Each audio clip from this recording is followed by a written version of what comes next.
In the last 4 years, I have trained 6,000 psychologists in Ukraine. Right. But I made a stipulation. I'm not going to train just the counselors. I'm going to train the counselors. I'm going to train the psychologists. I'm going to train the professors in universities that are training those people. And I'm going to have soldiers in every one of those programs. At least 10% of the people in those programs will be combat soldiers. Right. So the combat soldiers became the resource of relevant experience for all of those 6,000 psychologists.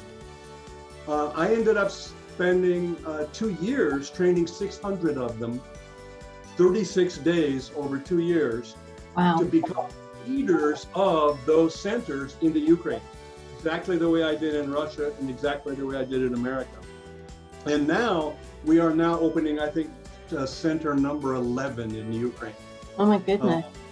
And they're doing incredibly well. And I'm blessed to see my soldiers. I call them my soldiers because they feel like my soldiers. And a lot of them are now opening centers, volunteering at centers, becoming important people in their communities, having happy families, and so forth. And they're mine. I love those guys, and I'm so proud of them, and they're doing really, really well.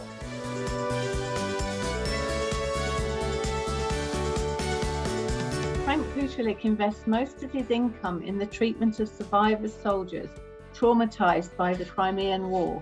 He looks for them in person as he knows the places where they usually take refuge, such as under bridges and train stations.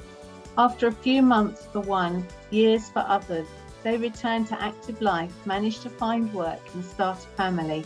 They are restoring their long-lost dignity. These soldiers go back to their humanity. My reward is seeing the smiles on the soldiers' faces and seeing the happy children and their families and seeing them come home from jobs that they're working successfully and so forth. That's the gift to me.